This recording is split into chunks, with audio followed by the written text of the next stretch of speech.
श्री गणेशाय नमः। वट सावित्री व्रत कथा। भद्र देश के राजा अश्वपति की कोई संतान नहीं थी और संतान पाने के लिए वह प्रतिदिन मंत्रोच्चारण के साथ 1,00,000 आहुतियाँ दिया करते थे। 18 साल तक वह यह निरंतर करते रहे। तब उससे प्रसन्न होकर देवी सावित्री ने उन्हें वरदान दिया कि उन्हें अत्यंत तेजस्वी कन्या की प्राप्ति होगी। देवी के कहे अनुसार राजा को कन्या की प्राप्ति हुई। उसका नाम देवी के नाम पर ही सावित्री रखा गया। सावित्री बेहद सगुण और रूपवान थी, लेकिन उसके योग्य कोई वर नहीं मिल रहा था। इससे राजा बहुत दुखी थे और एक दिन राजा ने स्वयं सावित्री को अपने लिए वर ढूंढने को बोल दिया। सावित्री तपोवन में भटक रही थी, तभी उसे वहाँ साल्व देश के राजा मिले।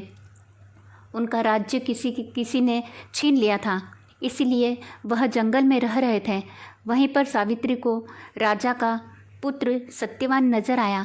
सत्यवान को देख सावित्री ने पति के रूप में उसका वरण कर लिया। ऋषिराज नारद जी को यह बात पता चली तो वह राजा अश्वपति के पास पहुँचे और उनसे कहा कि यह क्या कर रहे हैं आप? सत्यवान गुणवान है, धर्मात्मा है और बलवान भी है, लेकिन अल्पायु है।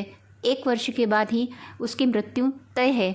यह सुन राजा घबरा गया और सावित्री को समझाया कि वह विवाह के लिए सत्यवान को पसंद ना करे। लेकिन सावित्री ने कहा कि पिताजी, आर्य कन्याएं एक बार ही अपने पति का वरण करती हैं। राजा एक बार ही आज्ञा देता है और पंडित एक बार ही प्रतिज्ञा करते हैं और कन्यादान भी एक ही बार किया जाता है। सावित्री की हट के आगे उसके पिता ने सावित्री का विवाह सत्यवान से कर दिया। सावित्री अपने ससुराल में सास ससुर की सेवा करने लगी। समय बीतता गया और सत्यवान की मृत्यु का दिन नज़दीक आ गया।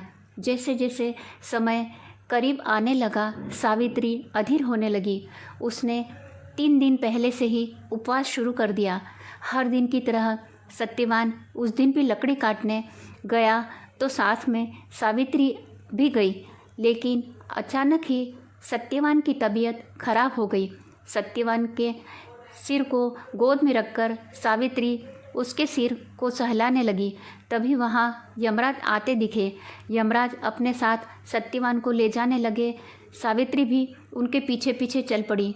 यमराज ने सावित्री को समझाने की कोशिश की कि यही विधि का विधान है, लेकिन सावित्री नहीं मानी। सावित्री की निष्ठा और पतिपरायणता को देख यमराज ने सावित्री से कहा कि देवी, तुम धन्य हो, तुम मुझसे कोई भी वरदान मांग सकती हो। सावित्री ने कहा, मेरे सास ससुर अंधे हैं, उनकी आँख उन्हें लौटा दो। यमराज ने ऐसा ही किया। सावित्री फिर भी पीछे चल रही थी।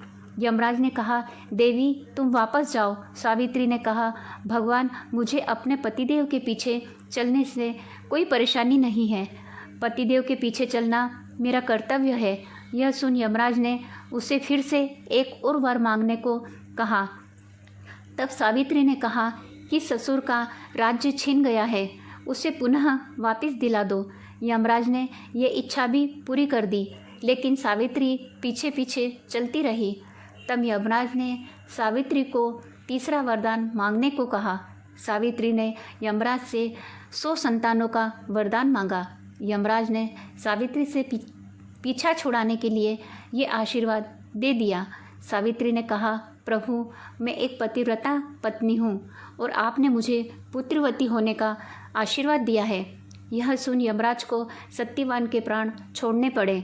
यमराज अंतर्ध्यान हो गए और सावित्री उसी वट वृक्ष के पास आ गई जहाँ उसके पति का शरीर पड़ा था। सत्यवान जीवित हो गए।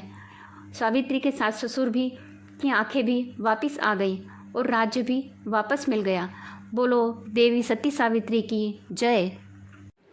अगर आपको कहानी पसंद आई हो तो मेरे चैनल को सब्सक्राइब करना ना भूलें। धन्यवाद।